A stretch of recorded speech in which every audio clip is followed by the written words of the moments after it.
Guys, check it out. New toys.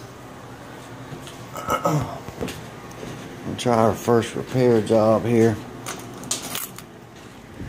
since the surgery. Sit y'all down here.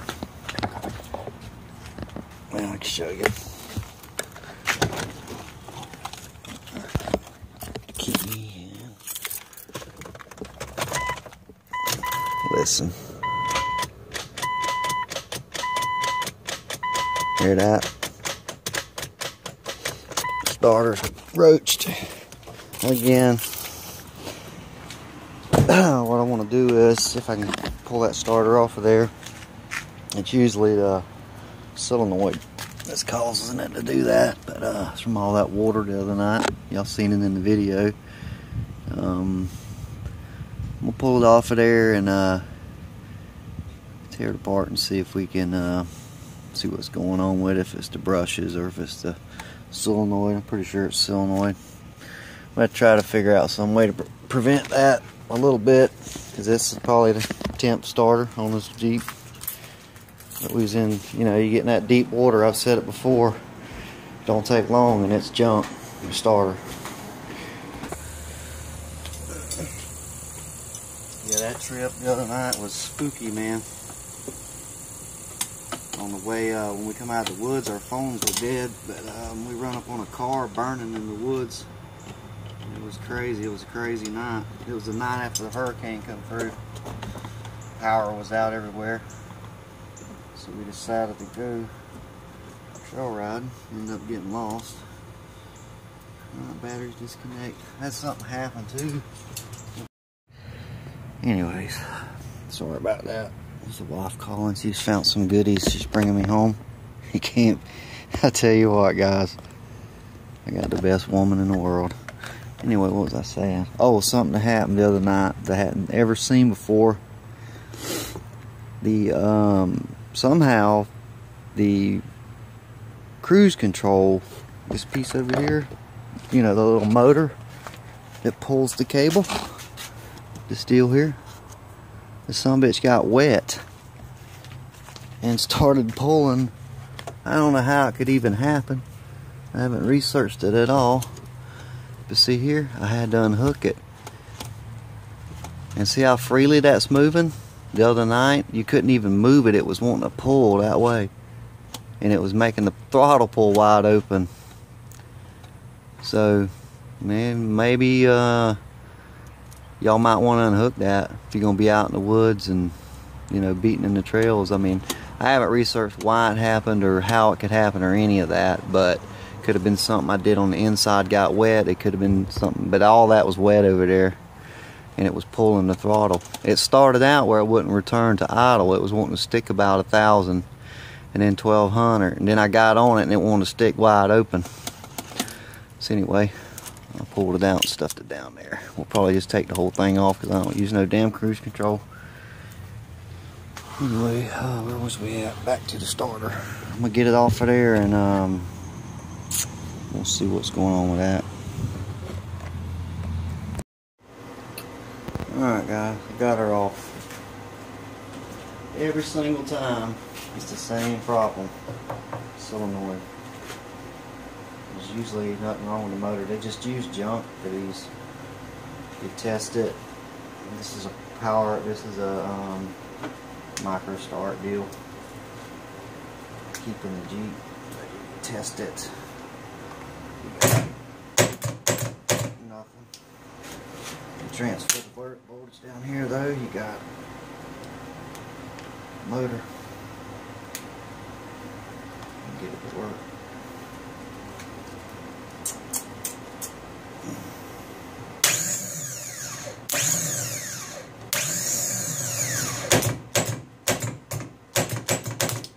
Solenoid shot for the 10th time. I done about wore the bolts out on.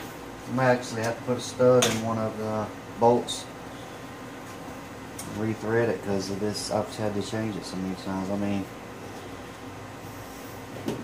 what we do with them you ain't supposed to do.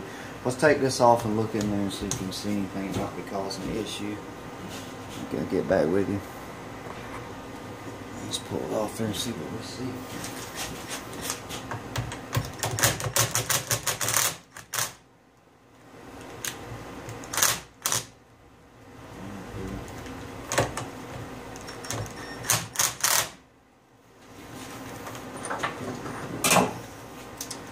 If I wouldn't have recorded it, it'd come right off there.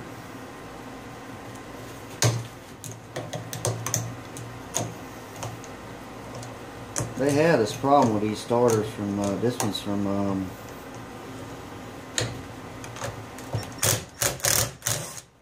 think this one's from AutoZone. This is your wire to your brushes. But every single time it's the same thing. And I don't know how the water gets it. I think it's just corrosion because I don't crank my Jeep once I get out there. Once I leave the house, I don't really shut it off till I get back. Because we're always in that mud and water. And it don't hurt anything to let it run. Yeah, look at that. Yeah. That's what it is.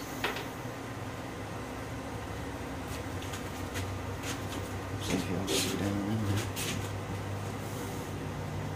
I don't know if you can see in there, but it's corrosion, man. It looks like this one's got a sleeve of some sort in it. It's not like the one. See, this is the armature. That's the armature there. That's what pulls. You see, it's got grease in it. Very little. Let's clean this all up. Hell, it might work. You see all that crap crud in there? That's what kicks your gear out. And then this part of it pushes down in here to a switch and throws the voltage out here to your brushes. And that's it. Let me get this in the parts washer and we'll clean it up and see what it does. I'll get back with you here in a second. Alright, got her all cleaned out. This never works, guys, so, but we'll see. Maybe it will this time. I'm not even gonna worry about cleaning all that garbage out of there. I mind if it works, but we'll see.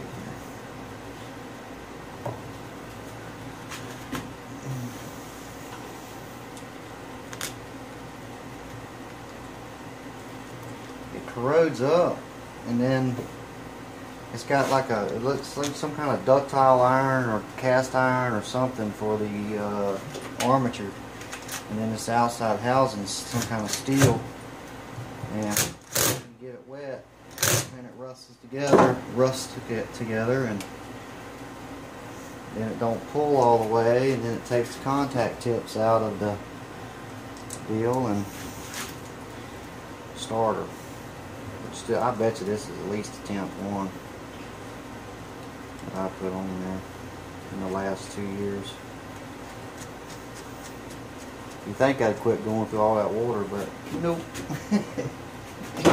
That ain't happening. Something we gotta deal with. That way it don't twist.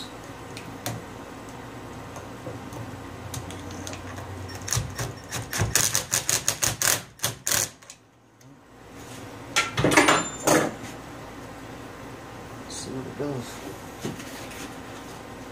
Let me get the power pack. Let me get it all wound up and I'll turn it all back on. I guess I'll show you it didn't work. It never does. I tried it already. I ain't gonna lie to you.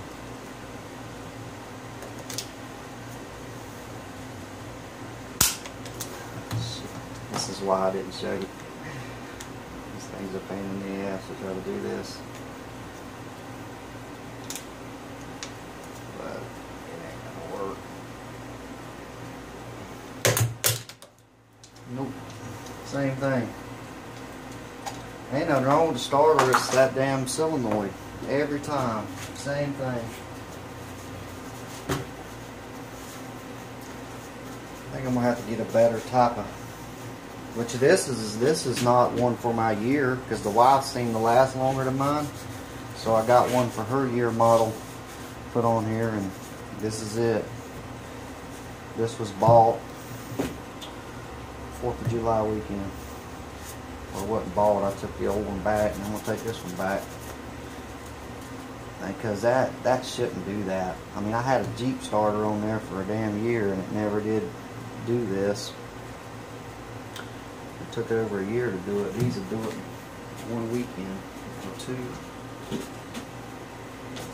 Anyway, I might be exaggerating that a little bit, but it definitely don't last long, man. Damn alternator will be next, but there you go. The wife's supposed to be bringing me some kind of gift home that she's found and she's all excited about, so I guess I'll make a video of that. Something for the shit shop here I need to clean up, and we'll see y'all in a little while. I'll add it to the video when she gets here. Alright guys, I have figured out why my Jeep goes through starters.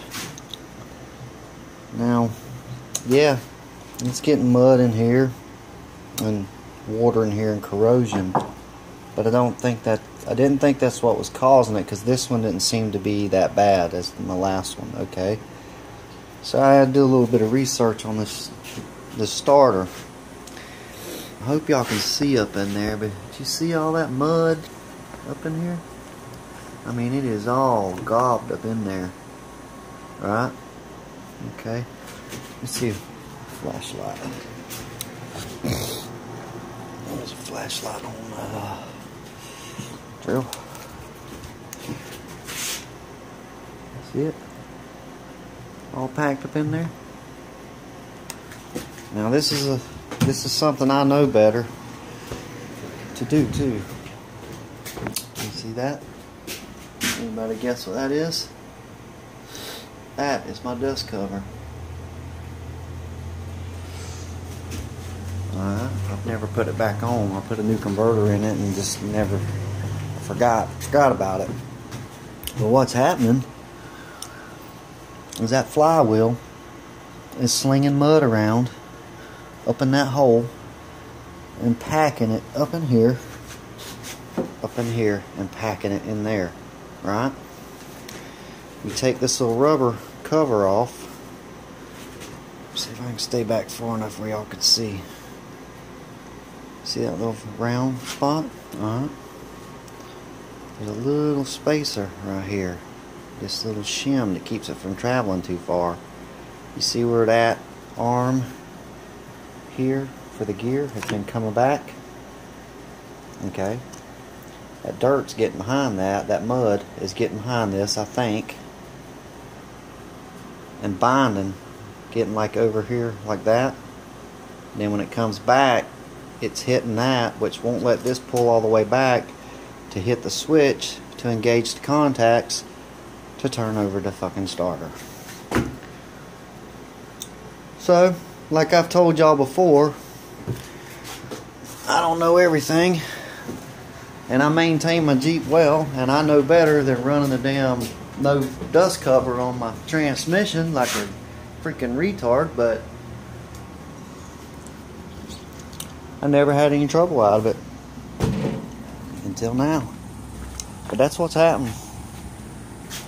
Mud is packing up inside that lever, limiting the motion of it and not letting it pull all the way back and make up in here. I'm thinking we're going to test the theory. I'm going to clean all this out. I'm going to clean that shim out, put it all back together, and we're going to see if it works. I'll set y'all over here out of the way, and I'm going to get this thing done.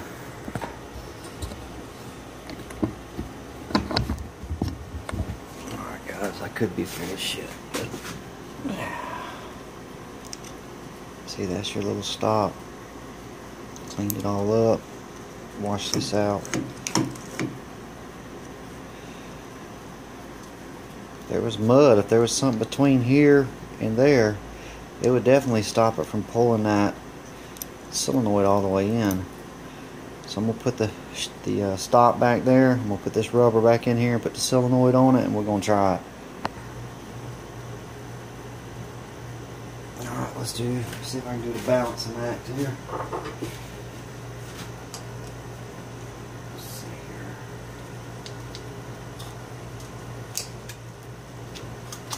This should cooperate.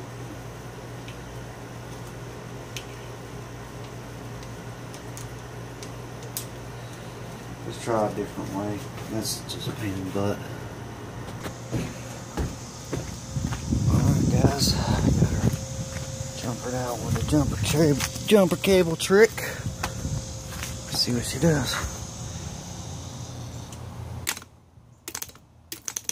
Still the same shit.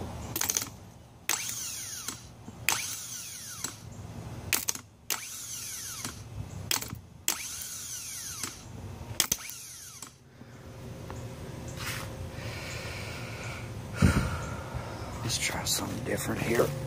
Let me get a good ground here. Let's do it like this. I'm screwing up my battery. Alright, let's do it like this.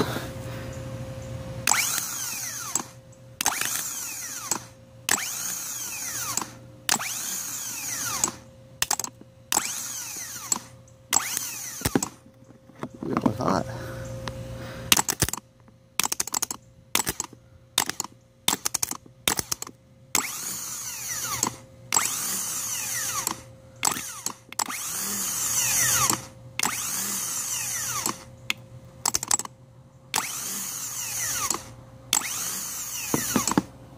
Alright, well, I'll put it back on the Jeep and see what it does. How about that? Now, mud in there could have been stopping it from going all the way back on that switch. I mean, it's freaking junk. It's been underwater 20 times, but we'll stick it on there and see what happens. I think that was the deal, though. Alright, we'll get back with you here in a minute. Alright, guys, let's give her a shot. Got it all back on.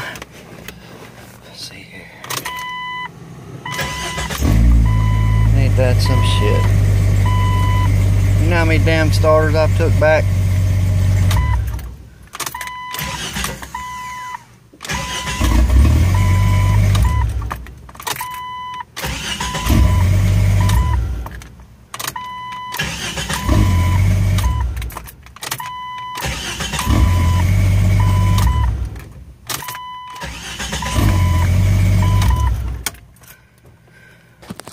Shit. Well, I'm real with you guys, you know, I'm not gonna sugarcoat it. I put at least 4 or 5 starters on this sumbitch because of my own self. That and the mud and all that, but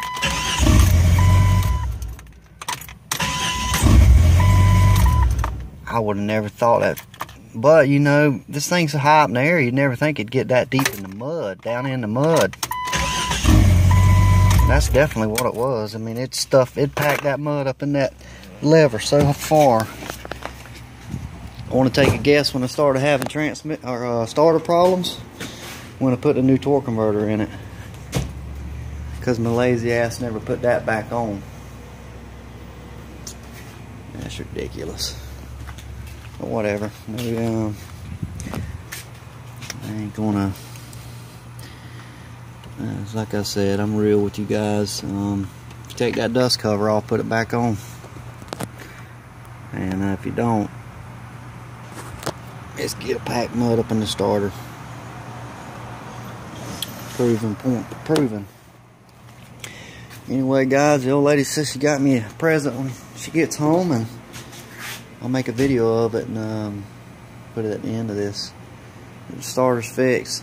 Next time you've been out in the mud, then your shit's just going click, click, click, click, click, click. Take it off, take the solenoid off, clean that lever. You possibly even could take that, nah, I ain't gonna tell you that, not that, take that spacer out, but evidently if anything gets behind that little stop and the lever that pulls the Bendix out, it's gonna keep the switch from going back and touching the contacts, which makes sense if you think about it now. The biggest thing is don't do dumbass stuff like I did and not put your damn dust cover back on. I ain't even thought about that thing till I walked over here to wash that coil out, and I looked up there and I'm like, I wonder. And I went over there and looked, and there it was, all packed up in there, mud. So, you know, I'm beating a dead horse. Anyway, guys, y'all have a good one. I'll let you know what the old lady brings me home. So it's a good one. So I will see you in a little bit. Alright, boys. You ain't gonna believe this shit. 13-inch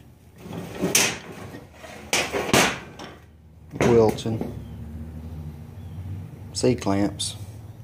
She found them for, I don't know if you can see that or not, $20 each. Okay. You ain't gonna believe what I'm fixing to show you. My old lady is the best woman in the world. Look at this. That is a Columbia Vise Manufacturing, Cleveland, Ohio. There's the model number. 20513. She got it for, sounds expensive, look it up, and another one, and another one. she said they were like little children, and she couldn't just get one. She couldn't leave one of them there. She said they had. Oh my freaking God. This is a massive fucking vise. I don't even have anywhere to, I mean, I'm going to keep it and I'm going to use it, but it's way big. Let me see if I can get something to say the scale of this thing. It's so hard to tell on video usually how big things are. Okay, here's a can of paint. Let's set a can of paint on it. Set a can of paint beside it. Humongous, man. I love vices, man. I got like a vise fetish. I got old antique one there, and the Wilton up there. I even got a piece of shit from Harbor Freight. Don't ever waste your money on one of them. But this is pimp, man. What do y'all think about that? What it was she's a traveling nurse, and she hits all these like salvage places and these antique places and these places that buy stores out and, you know, stuff like that. It's antique stuff, and they had all three of these vices sitting there on the floor. So she looked them up and seen how much they were new, and she seen they's made in the USA, and she likes that, you know, she knows I like that kind. But there's the price on one of them from where it came brand new. It's more than that now. If you look it up, this is an $800 vise, so is that one. And that one's $1,400. So she did damn good, man. She paid $100 for this one, $100 for that one, and $200 for that one. Yeah, it's a crazy amount of money to spend on something to clamp stuff down with, but these are lifetime vices. You don't ever break these. I think Columbia was bought out by Wilton. I could be wrong on that. But she even has the paperwork to it. They were old displays out of some old store. Made in the USA. Pipe and bench vise. They got removable jaws in there too. These things are so damn massive. But these jaws come out. You can change them and flip them around and stuff. But I need one of these vices like this for my service van, because I have to work on these big hydraulic cylinders like out here. These cylinders out of these forklifts. So you have to work on stuff like that, and you have to clamp that thing down and take these gland nuts off and rebuild them and stuff. and you got to have that kind of vise, and I've never had a good one. I've always had junk, but that there is a beast. Anyway, guys, I told y'all I'd add this in. She said it was good, and she was not joking. Get my little shop built up. I got something else coming too that I bought last weekend. Deal on it. I don't know if I'm gonna use it yet, but a Dana 60 high pinion for the front out of Dodge. I got it.